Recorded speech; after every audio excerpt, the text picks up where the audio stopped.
ओम नारायण नारायण नारायण नारायण। सभी मित्रों को राम राम। दोस्तों, पिछले 4-5 दिनों से सोशल मीडिया या फिर न्यूज चैनल्स, अभी जो देश में विवाद चल रहा है उसके बारे में आपने सुना ही होगा। अभी कुछ दिन पहले कर्नाटक की कुछ मुस्लिम युवतियों के द्वारा स्कूल के अंदर हिजाब पहनने के अधिकार की मांग की गई। हालांकि यहाँ पर शब्द हिजाब उपयोग किया जा रहा है, पर जो दृश्य हम देख रहे हैं उनमें जो युवतियाँ हैं उन्होंने बुर्का पहना हुआ है। अब देखिए, यहाँ पर बिल्कुल एक सिंपल सी साधारण सी बात है। अगर आप स्कूल में जा रहे हैं तो आपको स्कूल का यूनिफॉर्म पहनना होगा।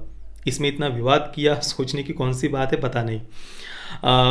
यहाँ पर एक बात तो यह है कि भाई जो भी शैक्षणिक संस्था है उनका ये अधिकार बनता है कि वे अपने स्कूल में एक ड्रेस कोड को लागू करवाएं और उस ड्रेस कोड को स्कूल के छात्र छात्राओं से फॉलो करवाएं। ये उनका अधिकार बनता है। केवल शैक्षणिक संस्थाएं ही नहीं, दूसरी भी जो संस्थाएं हैं उनका ये अधिकार बनता है कि वे एक ड्रेस कोड को लागू करें और उनके एम्प्लॉयज़ से या फिर वहाँ पर जो पढ़ने वाले हैं उनसे उस ड्रेस कोड को फॉलो करवाएं। इवन जो न्याय व्यवस्था है या पुलिस डिपार्टमेंट है, उनके भी अलग अलग अपने यूनिफॉर्म है और वहाँ पर ये कहकर नहीं चलता कि भाई हमारी रिलीजियस आइडेंटिटी हमारा फंडामेंटल राइट है। ये वहाँ पर नहीं चलता। उस संस्था के यूनिफॉर्म को, जो ड्रेस कोड है, उसे हमें फॉलो करना ही होता है। ये तो एक बात हो गई कि भाई ये उन संस्थाओं का अधिकार है, ये एक बात हो गई। पर दूसरी एक बिल्कुल कॉमन सेंस की बात है कि भाई हम स्कूल में जा रहे हैं, तो वहाँ पर हमें यूनिफॉर्म ही पहनना होगा। इसमें इतना सोचने वाली कौन सी बात है। यूनिफॉर्म होता ही इसलिए है छात्रों के लिए ताकि उनमें एक समानता की, बंधुता की भावना है कि भाई यहाँ पर कोई भी बड़ा छोटा नहीं है, कोई अमीर गरीब नहीं है। समाज के, चाहे आप किसी भी वर्ग से आ रहे हो, किसी भी मान्यता से आ रहे हो, चाहे आप अमीर हो या गरीब हो, यहाँ पर सब एक है, समान है। ये जो बंधुता की भावना है वो उनके अंदर आए, इसी कारण से तो यूनिफॉर्म होता है। कल को सोचिए, कोई अगर ये ड्रेस कोड हो ही ना, या सबको भाई छूट दे दी जाए कि भाई कोई आवश्यकता नहीं है ड्रेस कोड को, यूनिफॉर्म को फॉलो करने की, तो कोई अमीर घर का छात्र है तो वो कुछ ऐसे ब्रांडेड 10-15-20-25 हज़ार के कुछ कपड़े पहन करके आ जाए, या जो गरीब घर से छात्र है उसके पास में उतने अच्छे कपड़े भी ना हो, तो ये भाव उनके अंदर ना आए, ये कोई अमीर है गरीब है, इसी कारण से तो ड्रेस कोड होता है ना। या फिर आप सोचिए कि सनातन हिंदू संस्कृति में ही सैकड़ों सैकड़ों अलग संप्रदाय हैं। कोई वैष्णव है तो कोई शैव है, कोई शाक्त है। वैष्णव संप्रदाय में भी अलग अलग कई सारी शाखाएं हैं वैष्णव संप्रदाय की भी। जैसे कि मैं वारकरी संप्रदाय से हूँ, जो वैष्णव पंथ की ही एक शाखा है। इसके साथ ही कोई शैव है, कोई शाक्त है, कोई लिंगायत समाज से है, कोई वारकरी संप्रदाय से है, कोई सिखिज्म को फॉलो करता है, कोई जैनिज्म को फॉलो करता है, कोई बुद्धिज़्म को फॉलो करता है, कोई रामदासी संप्रदाय से है, या फिर कोई अलग अलग कई सारे, मुझे तो अभी इतने नाम याद नहीं आ रहे हैं, पर भाई सैकड़ों सैकड़ों अलग अलग संप्रदाय हैं। सोचिए, अगर सभी बच्चे ये कहे कि भाई हम अपने संप्रदाय, अपनी जो उनकी मान्यताएं हैं, जो सांस्कृतिक उनकी जो वेशभूषा है, वे हमारी कल्चरल आइडेंटिटी के अनुसार हमारी सांस्कृतिक वेशभूषा को पहनकर ही हम स्कूल में आएंगे, सोचिए स्कूल का वातावरण कैसा होगा। और अगर आप हिजाब को, अगर आप कह रहे हैं कि भाई ये जो भी देश भर के जो लिबरल्स है, लेफ्ट का पूरा इकोसिस्टम है, तथाकथित जो फेमिनिस्ट है, वो हिजाब के समर्थन में कह रहे हैं कि भाई ये रिलीजियस आइडेंटिटी ही उनका फंडामेंटल मौलिक अधिकार है, ये कह रहे हैं, तो भाई सभी बच्चों को फिर ये अधिकार देना होगा। फिर सभी अपनी अपनी मान्यताओं के अनुसार वहाँ पर फिर अपनी जो कल्चरल आइडेंटिटी है या सांस्कृतिक वेशभूषा है उसे पहन करके आएंगे। जो बच्चियां हैं, जो छात्राएं हैं, वे भी कोई सलवार कुर्ता पहन कर आएगा, कोई साड़ी पहन कर आएगा, तो कोई वेस्टर्न कपड़े पहन करके आ जाएगा। भाई फिर तो कोई वो स्कूल रहेगा क्या, आप कल्पना करके देखिए। तो भाई स्कूल के अंदर जो अभी बीजेपी का जो इस पर स्टैंड है, वो कह रहे हैं कि भाई स्कूल के अंदर आप जा रहे हैं तो वहाँ पर जो भी आपकी धार्मिक, सांस्कृतिक, रिलीजियस जो आइडेंटिटी है वो आप बाहर रखिए, और स्कूल में अगर आप आ रहे हैं तो आपको यूनिफॉर्म को ही फॉलो करना होगा। ये सिंपल सी बात है। यहाँ पर देखिए, कुछ समय पहले, तो 3-4 वर्ष पहले ही हमने तेलंगाना से ही एक न्यूज़ सुनी थी कि एक एग्जामिनेशन सेंटर्स के बाहर जो हिंदू महिलाएं थी, उनके मंगलसूत्र को ज़बरदस्ती उतरवाया गया था, फोर्सफुली उतरवाया गया था मंगलसूत्र को। उस समय देश भर के जितने भी लिबरल्स थे, लेफ्टिस्ट थे, कोई भी एक सिंगल व्यक्ति भी ये कहने के लिए सामने नहीं आया कि ये उनका फंडामेंटल राइट है। तब कोई उनके समर्थन में सामने नहीं आया। केवल यही बात नहीं, आप देखिए दोस्तों, देश भर में अगर हम देखें, ज़्यादातर कॉन्वेंट स्कूलों में अगर कोई छात्र तिलक लगा कर आता है, या कोई पायल पहनती है अगर कोई युवती, या कोई मेहंदी लगाता है, या कोई अगर चोटी रखता है, तो उन उन बच्चों को, उन छात्रों को फाइन लगाने की, उन्हें प्रताड़ित करने की, या उनको किस प्रकार से डांटा जाता है, टोका जाता है, इस प्रकार से उन्हें दंड देने की जो कई सारी न्यूज़ वगैरह है, कई बार इस प्रकार की न्यूज़ हम सुनते आए हैं। हालांकि कोई आभूषण किसी ने अगर शरीर पर पहना हुआ हो, या मुस्लिम समाज में भी कुछ लोग गले में कुछ तावीज़ वगैरह ऐसा कुछ पहनते हैं, उससे ड्रेस कोड तो नहीं टूट रहा होता है, वहाँ तक भी हम ये बात समझ सकते हैं कि भाई आपने तिलक लगाया है। और तिलक लगाना अगर हम देखें तो ये कोई रिलीजियस आइडेंटिटी नहीं है। सुप्रीम कोर्ट ने स्वयं कहा हुआ है कि भाई हिंदू कोई रिलीजन नहीं है, ये वे ऑफ लाइफ है, ये इस देश की एक हमारी पहचान है, हमारी सभ्यता है, कल्चरल आइडेंटिटी है। और अगर तिलक की अगर हम बात करें तो ये पीनियल ग्लैंड, जिसे पीनियल ग्रंथि कहा जाता है, या हमारी संस्कृत में जिसे तीसरा नेत्र कहा जाता है, उसका विकास होता है। आप इसके बारे में गूगल पर सर्च करिए, पीनियल ग्रंथि के बारे में, पीनियल ग्लैंड के बारे में। इससे एकाग्रता का विकास होता है, मन बुद्धि स्थिर और शांत रहने में इससे मदद होती है। तो इसके तो कुछ वैज्ञानिक आधार भी है। या फिर अगर आप पैरों में पायल पहन रहे हैं तो जो आभूषण है हमारे शरीर के, जैसा कि हमारे 16 श्रृंगार के जो नियम है उसमें कहा जाता है कि कमर के नीचे चांदी के आभूषण पहनते हैं, कमर के ऊपर सोने के आभूषण पहनते हैं। इससे जो अपोजिट है वो, जैसे कि शीत और उष्ण, एक दूसरे को अट्रैक्ट करते हैं। तो इस कारण से फिर जो शरीर, हमारे सर की जो गर्मी होती है उसे चांदी पैरों की तरफ आकर्षित करती है गर्मी को, तो गर्मी नीचे की तरफ जाती है। और जो कमर के ऊपर हम सोना पहनते हैं तो वो शीतलता को ऊपर खींचती है, तो सर, दिमाग, बुद्धि शांत होती है। तो इसके पीछे भी कुछ वैज्ञानिक आधार होते हैं, या कुछ एक्यूप्रेशर पॉइंट्स होते हैं, पैरों में हम जोड़े आदि पहनते हैं, इसके पीछे कुछ वैज्ञानिक आधार है। पर उनको तक जो कॉन्वेंट स्कूल्स होते हैं उनमें इसका विरोध किया जाता है। जिन कॉन्वेंट स्कूलों के जो मैनेजमेंट के जो कुछ लोग होते हैं, या कुछ जो टीचर्स आदि भी होते हैं, वे स्वयं क्रॉस पहनते हैं, या फिर उनके भी कुछ रिलीजियस आइडेंटिटी के अनुसार जो नन्स आदि होती है उनकी कुछ वेशभूषा आदि होती है, वे स्वयं वे पहनते हैं। पर बच्चों को इस प्रकार से केवल तिलक या पायल पहनने पर भी उन्हें वहाँ पर प्रताड़ित किया जाता है। इवन अभी हमने लावण्या जी की जो कुछ दिन पहले की ही न्यूज़ सुनी, उन्हें कन्वर्जन के लिए इतना फोर्स किया गया, इतना फोर्स किया गया, ये आरोप है स्कूल मैनेजमेंट पर कि इतना फोर्स किया गया, आत्महत्या, मतलब उस बच्ची का जीवन समाप्त हो गया। सोचिए आप दोस्तों। पर फिर भी किसी ने ये नहीं कहा कि भाई देश असहिष्णु हो गया है, या ये क्या, किसी ने इस पर कोई प्रश्न चिन्ह नहीं उठाया।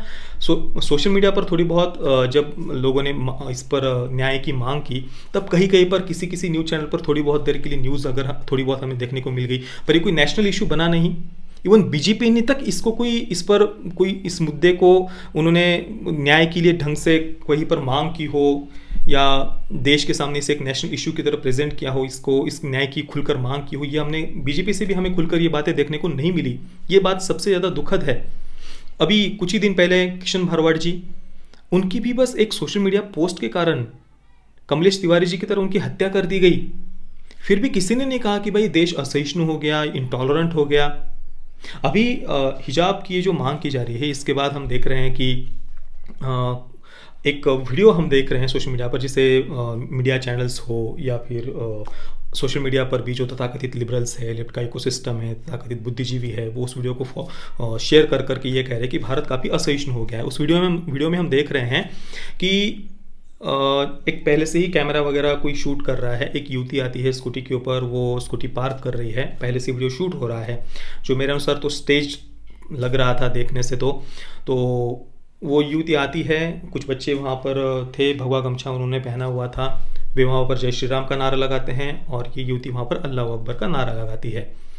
तो इस वीडियो को शेयर कर करके कई सारे बुद्धिजीवी, कई सारे तथाकथित रिपोर्टर्स उन हिंदू बच्चों को सेफ्रॉन टेररिस्ट कह रहे हैं, भगवा आतंकवादी कह रहे हैं।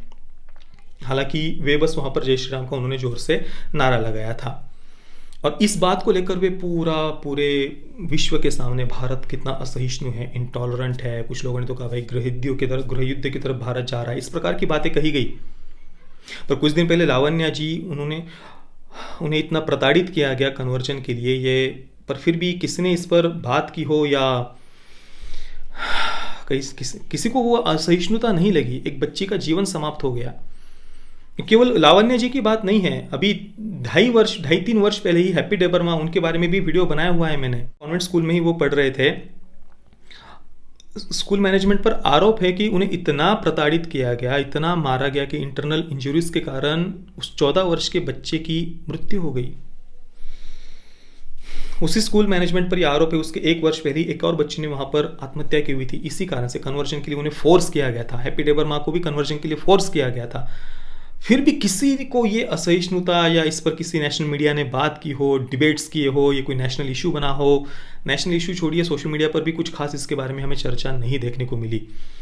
पर यहाँ पर कुछ बच्चे, कुछ युवक जो छात्र थे, उन्होंने जय श्री राम का नारा लगाया, तो पूरा वैश्विक स्तर पर और नेशनल मीडिया पूरा इसे हम शर्मिंदा है और भारत कितना असहिष्णु है वगैरह ये सब कही जा रही है। उन बच्चों को सैफरॉन टेररिस्ट कहा जा रहा है।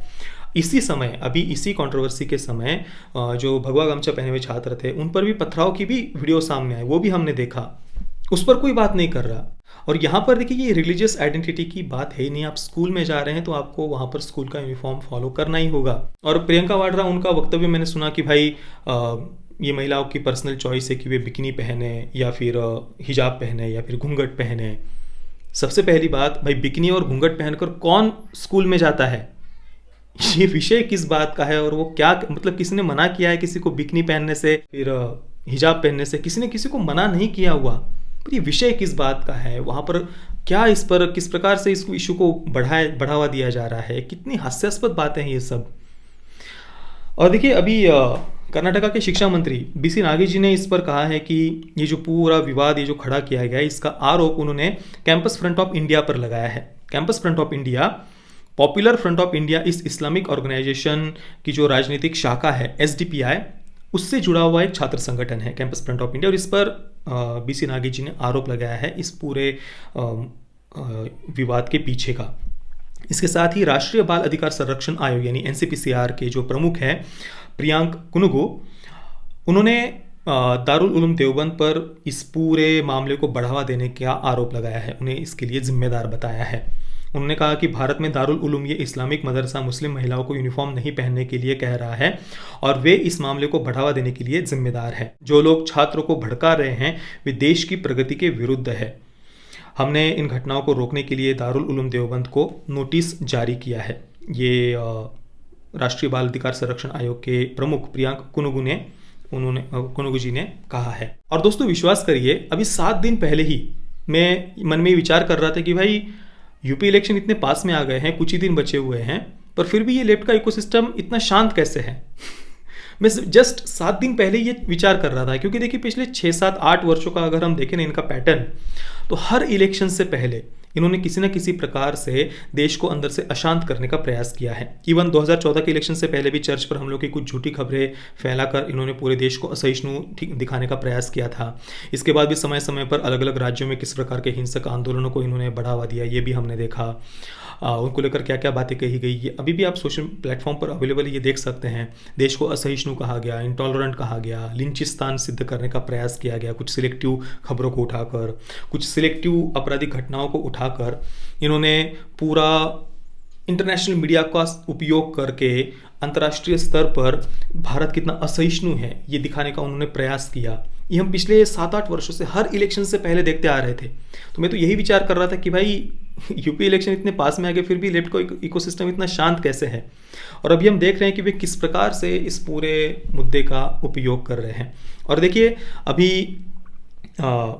उत्तर प्रदेश के जो इलेक्शन के कई सारे वीडियोस आपने सोशल मीडिया पर देखे होंगे, वहाँ की आम जनता के इंटरव्यूज़ आपने देखे होंगे। कई सारे मुस्लिम समाज के भी जो चाहे पुरुष हो या स्त्री हो, उन्होंने योगी जी का समर्थन किया है। और विशेषतः मुस्लिम समाज की जो महिलाएं हैं, उन्होंने खुलकर, हमने कई सारे वीडियोस देखे कि उन्होंने योगी जी का समर्थन किया। जिस प्रकार से ट्रिपल तलाक हो, हलाला हो, इनको जिस प्रकार से मोदी जी ने उनसे मुक्त किया है, मोदी जी ने इन सब प्रथाओं से, इस कारण से मुस्लिम समाज की कई सारी महिलाओं ने खुलकर योगी जी का, मोदी जी का समर्थन किया है। ये हम देख रहे हैं।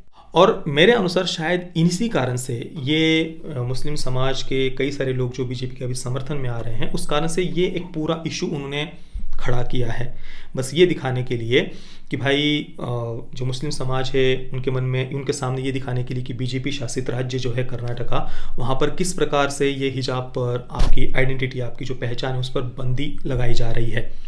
इसके लिए पूरा ये मुद्दा खड़ा किया गया, ऐसा मेरा तो कम से कम अनुमान है। नहीं तो मैंने सुना कि केरला में भी मुस्लिम एजुकेशन एक करके जो एक संस्था है, उन्होंने भी 2 वर्ष पहले ही, 2.5 वर्ष पहले ही इस प्रकार से हिजाब पर बंदी लगाई हुई है। तब तो किसी को कल्चरल आइडेंटिटी वगैरह ये बातें याद नहीं आई, पर इस मुद्दे को किस प्रकार से उन्होंने उठाया, कैसे प्रेजेंट किया जा रहा है, ये आप देख सकते हैं। और एक सिंपल सी स्वाभाविक सी बात है भाई, बच्चे हैं, उन बच्चों को, उनके भविष्य को आप अपने पॉलिटिकल एजेंडा के लिए यूज मत करिए। स्कूल में जा रहे हैं तो वहाँ पर सब एक है, सब समान है, ये भाव उनके मन में आना चाहिए। इसी कारण से वे स्कूल में जाते हैं।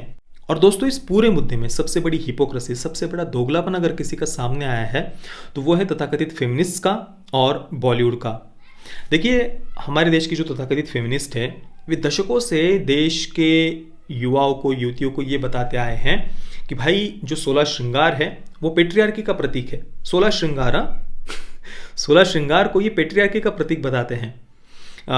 इवन बिंदी लगाने को भी ये पेट्रियार्की का प्रतीक बताते हैं। मंगलसूत्र पहनने को ये पेट्रियार्की का प्रतीक बताते हैं। इवन ट्रेडिशनल कपड़ों को भी ये पेट्रियार्की के प्रतीक के रूप में प्रेजेंट करते हैं। कई सारे ऐसी फिल्में आपको देखने को मिल जाएंगी, वेब सीरीज आपको देखने को मिल जाएंगी, जिनमें जो ट्रेडिशनल कपड़े पहनी हुई जो महिलाएं हैं, चाहे उन्होंने साड़ी ही क्यों ना पहनी हुई हो, उन्हें बहुत कंजर्वेटिव, रिग्रेसिव सोच वाला दिखाया जाएगा। या फिर कुछ ऐसे पात्र दिखाए जाएंगे जिन्हें जो ट्रेडिशनल कपड़े पहनने पड़ रहे हैं, या फिर 16 श्रृंगार करना पड़ रहा है, या बिंदी लगानी पड़ रही, इन्हें पेट्रियार्की के बंधनों की तरह दिखाया जाएगा, और फिर इन बंधनों को वो तोड़कर लिबरेट हो रहे हैं। इस प्रकार से दिखाने वाली भी कई सारी फिल्में आई हुई है। और दशकों से ऐसी फिल्मों को नेशनल, इंटरनेशनल स्तर पर कई सारे अवार्ड्स मिले हुए हैं। बड़े बड़े फिल्म फेस्टिवल्स में ऐसी फिल्मों को अवार्ड मिले हुए हैं। ये सब दिखा दिखाकर इन्हीं फिल्म मेकर्स ने कई सारे अवार्ड्स जीते हुए हैं। इवन कई सारी ऐसी सामाजिक कुरीतियां हैं जो समाज के कुछ वर्गों में थी, या किसी की व्यक्तिगत आपराधिक भावनाएं थी कुछ जगहों पर।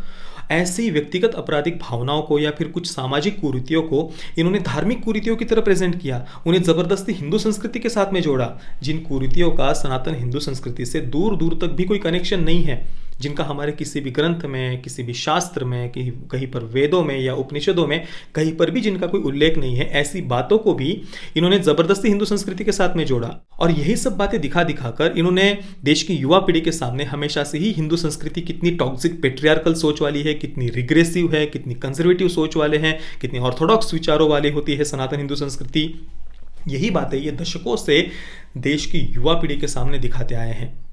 इवन अभी वो बुलबुल जैसी फिल्म आई थी, देखिए, उसमें भी पैरों में जो जोड़े पहने जाते हैं उसके लिए बताया गया कि भाई दशकों, मतलब सैकड़ों वर्षों से महिलाओं को बांध कर रखने के लिए जोड़े पहनाए जाते हैं पैरों में। मतलब कुछ भी 16 श्रृंगार, जिसके पीछे मैंने आपको शुरुआत में बताया कि कई सारे वैज्ञानिक कारण भी है, और 16 श्रृंगार वो आभूषण है शरीर पर पहने जो जाते हैं, जिससे सौंदर्य ही बढ़ता है। और उन आभूषणों को आप पेट्रियार्की का प्रतीक, टॉक्सिक पेट्रियार्की और जबरदस्ती कुछ भी बातें कहीं से भी जोड़कर ये जो गलत बातें ये समाज के सामने प्रेजेंट करते आए हैं, ये दिखा दिखाकर इन्होंने कई सारे अवार्ड जीते हैं। कई सारे ऐसी फिल्मों को तुरंत एक क्रिटिकली एक्लेम्ड और रिकग्निशन मिल जाता है नेशनल, इंटरनेशनल स्तर पर। यही ये लोग दशकों से करते आए हैं, और आज इनमें से कई सारे लोग हिजाब के समर्थन में हमें खड़े दिखाई देते हैं। तो दोस्तों, ये थे मेरे पूरे विचार इस पूरे विषय पर। बाकी आप इसके बारे में क्या सोचते हैं, मुझे आप नीचे कमेंट में अवश्य बताना। ये वीडियो देखने के लिए आप सभी मित्रों का बहुत बहुत धन्यवाद। जय श्री राम, वंदे मातरम।